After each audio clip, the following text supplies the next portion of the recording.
Hello and welcome back to the channel, everyone. I hope that you all are well and you're having a nice time during this international break.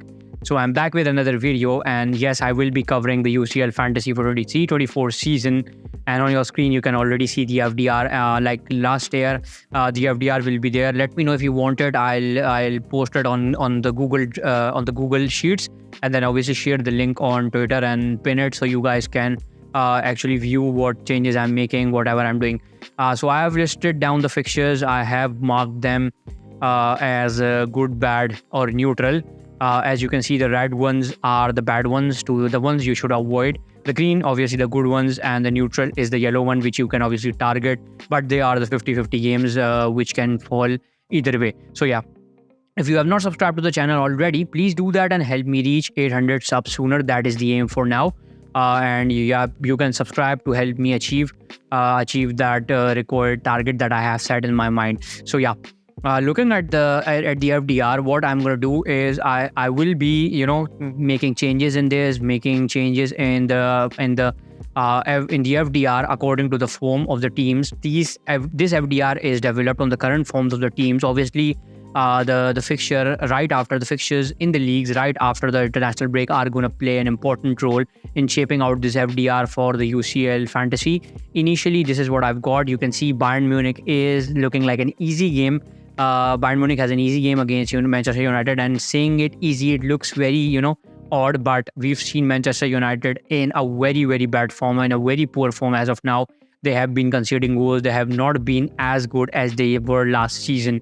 So yeah, Bayern Munich looks like they are going to ease past them pretty massively.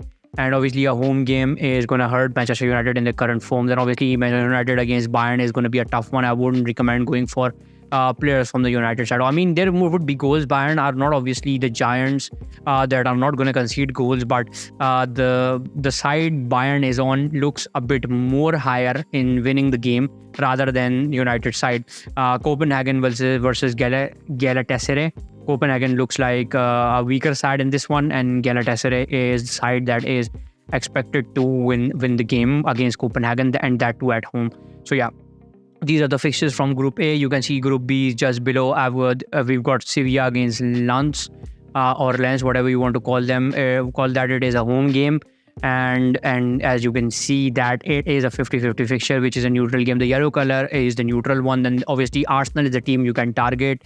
You can even target the Lens or Lens side in this one if you want to go for some of the budget options. And obviously Napoli versus Sporting Braga, good game. You can target the Napoli side. Even bring in players from Real Madrid, which is going to be a very, very interesting game versus Union Berlin, who are not an easier side, but we've seen Real Madrid cruising through the teams that are from the German league. But we'll see how things end up with Real Madrid not in the best of forms. I mean, they're winning every game in La Liga, but this is not the same Real Madrid we had last season or the one in the previous season. Now, Benfica has a good game against Salzburg. Similar is the case with Inter. A good game versus Real Sociedad. The other two obviously playing each other have tough ones. Feyenoord has a good game versus Celtic. Atletico versus Lazio, 50-50. You can target players from both sides. We'll see how things end up in the league game, so we can judge who is going to be the side that is going to win the game. I think none of us would go for the players from Celtic, so I'd say that is an avoid. Paris Saint-Germain, obviously there are not much options to go from there, but Kylian Mbappe is the one temporary options during this group stage, because he is the brilliant man that they actually have, and he has been among the attacking return in the previous league game too. And he does that. That is what Kylian Mbappe is all about. Dortmund is an avoid, but you can go for players like Brandt or Malin if you want to target that. AC Milan has a good game versus Newcastle, who are defensively very, very weak as of now. The likes of Olivier Giroud, the likes of Hernandez, and the likes of Rafael Leao, you can go for them, and this could be a very, very good game to target because Newcastle have been in piss poor form lately. Manchester City has a good game. Obviously this is the usual stuff with Manchester City. They usually get good groups, and similar is the case with Barcelona. This season, both of them are the teams you can go for players from that side. And the reason is pretty simple. No tough games coming up. There might be some 50-50 games in match day 2, but as of now, I think these are some very, very nice games to target in the match day 1 for Manchester City, even Leipzig, and even FC Barcelona. So this is what we've got for the FDR. You can pause it here. Look at the FDR. Let me know if you would recommend some changes according to the current forms. I will obviously update that pretty sooner. Probably in 3 to 4 days I'll update it, and then once I'll update it before the deadline of the UCL Fantasy, so it will help you shape up your side. Hopefully I would make it. I have my university on now, so hopefully I'd make it before the deadline, and I intend to do a proper live stream where I can show you my team and we can talk about this FDR again. So now I'll take you to the initial setup that I have for my team. We're going to talk about each and every pick that I have, and I'll state the reason why I've gone for them. You can definitely give your input in the comments below. And yeah, let's move to the other section now. So on your screens now is my UCL Fantasy team for match day 1. This is obviously the initial draft. I have used the fully free transfers fully available. We all get free transfers obviously for the first one, in every other fantasy. Then obviously the transfers are going to be reduced in the next one. So you have to be pretty pretty precise with the player that you're going to bring. There are players that you have to drag to in the longer run, obviously till the end of the season. And there are players that you would have to get rid of and just target them easy fixtures, because the amount of transfers are a little more than usual Premier League fantasy that we usually play. So you can target the easy fixtures and think in a short run. So looking at the forwards, I've got Haaland and Alvarez up front along with Kylian Mbappe. There are a lot of options if you want to go for forwards. If I'll show you here, you can go for a lot of forwards and any of your choice. Now, Alvarez is a good cheaper option. He's a good enabler and he has been featuring in games. He has been scoring goals. He did get 2 assists last season, 3 goals scored. This was his season, and why wouldn't I want to go for a player who is a starter, who has been scoring goals? He's taken place of Kevin De Bruyne in Manchester City side and just being offered at 7 million. So yeah, I think he is a bargain for the season, and I will go for Alvarez because Manchester City is the side that is among the favorites to win the cup again. Now, Erling Haaland obviously are selected by 70%. We all know what Erling Haaland can do. Not going to talk about much. Not going to shed light on him more than we already know about. Then obviously Kylian Mbappe, he's just selected by 27%. I don't know the reason why he is falling among the differentials, but you can see these fixtures. Dortmund are defensively weaker side, not very good defensively. They have been conceding in Bundesliga. Similarly is the case with Newcastle, and similarly is the case with AC Milan. Now, I agree that the fact that this is a group of death, even PSG can be knocked out, but Kylian Mbappe is one player that PSG has can actually be a big differential versus these sides.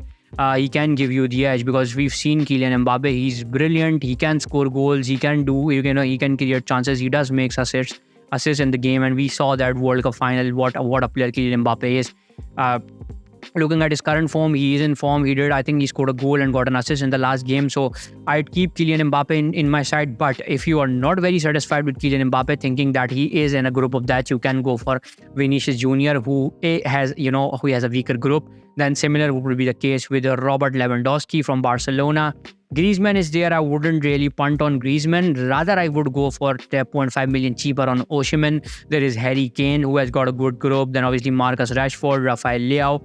And this is where I draw the line. You can punt on the players like Rodrigo, not a guaranteed starter, but you can punt on that. Obviously, there's Martinez from that side, Icardi, Rafa Silva, Rafinha, Nesri, and De Jong. There's a whole list of it.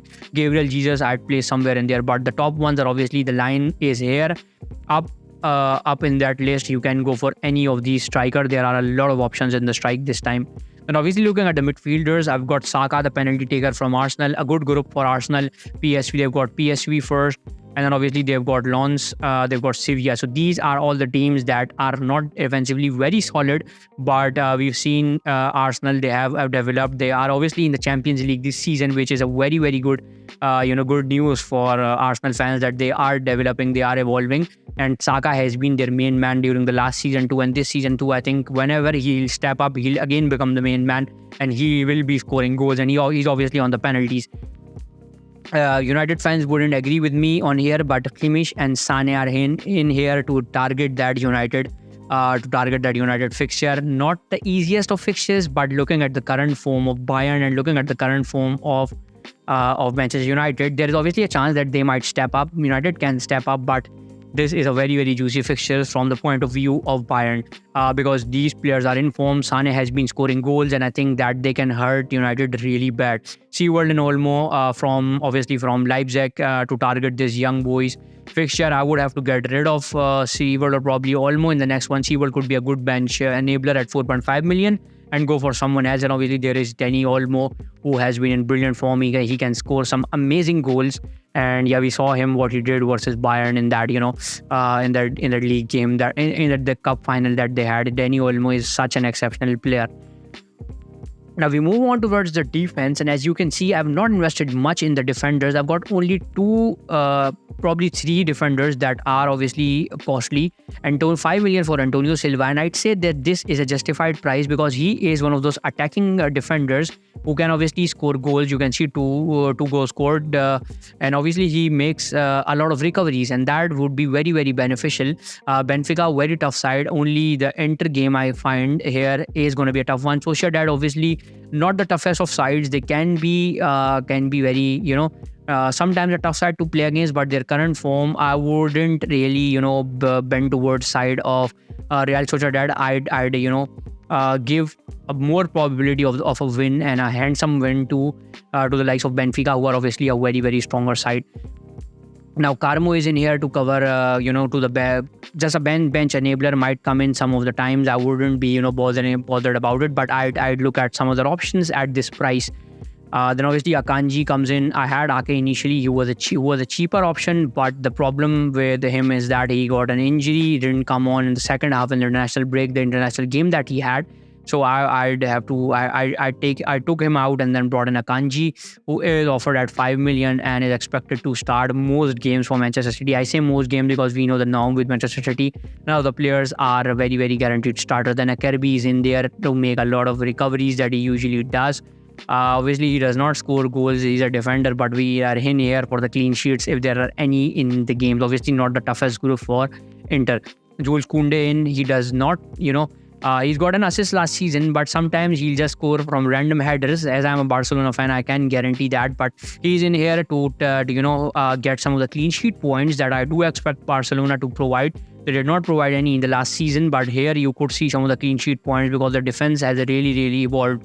If you haven't watched Barcelona in the recent form, I think their attack is still, very, very awful. With the players still settling in, but the defense has a lot of options and the defense has changed. So I'd punt on Jules Koundé at 5 million to target some of the easy fixtures that they have in the group. Now the two defenders, there is no shame in admitting that these are the two most picked goalkeepers. 26% as of now, Marc-Andre ter Stegen, and the reason is you already know that he won the Zamora last season, and the reason for that was the clean sheets that he kept. He is a beast, and he was a beast in the last game too. Made some tremendous saves, saving Barcelona against Osasuna, where Barcelona struggled to score goals. And obviously Sommer, we've seen that he is one of those players that does make a lot of saves. You can see the 14 shots saved from him. He kept 2 clean sheets too, and he is now at Inter, and I do expect some of the clean sheets and the save points from him. So he is the second most picked defender, other than ter Stegen, who's first at 26%. So this is what my score is currently looking like. Let me know what changes would you make in here. Now let me tell you the players that I'm not pretty sold on. I'm not sold on Kimmich, I'm not sold on Akanji, and I'm not even sold on Carmo. So these are some of the changes I would like to make. Probably I might go grow some balls and go without Haaland in this game. Just have Alvarez to get the Manchester City cover in. Probably bring in Phil Foden in here in the midfield. Get rid of Haaland. Bring in Harry Kane up front, or probably Robert Lewandowski or even Osimhen. So yeah, there are things I have to decide. But as of now, I'm not sold on Kimmich. I'm not sold on Akanji. Like I said, I'm not sold on Carmo. So these are the changes that would be there in my side. I would make such changes, but as of now, this is what my team is looking like. As of now, this is what my squad is looking like. You can see the fixtures. You can already see the fixtures. Let me open the prices. This is what the prices are looking like. I have used the whole budget, but I would keep 0.5 million in the bank.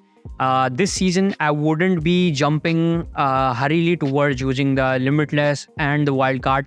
Things haven't been going my way in the previous 2 seasons where I jumped on the chips and quickly used the wildcard and the limitless. Now, just to let you guys know that you do have to use one of your chips during the first half of the season. That is obviously the group stage, to target some of the easy fixtures that I'll let you know in the FDR, which is the game week, to target with those with those chips that you have. But because this is a shorter version of the league, not very not similar to the leagues that we usually play, like the Fantasy Premier League or the Bundesliga Fantasy.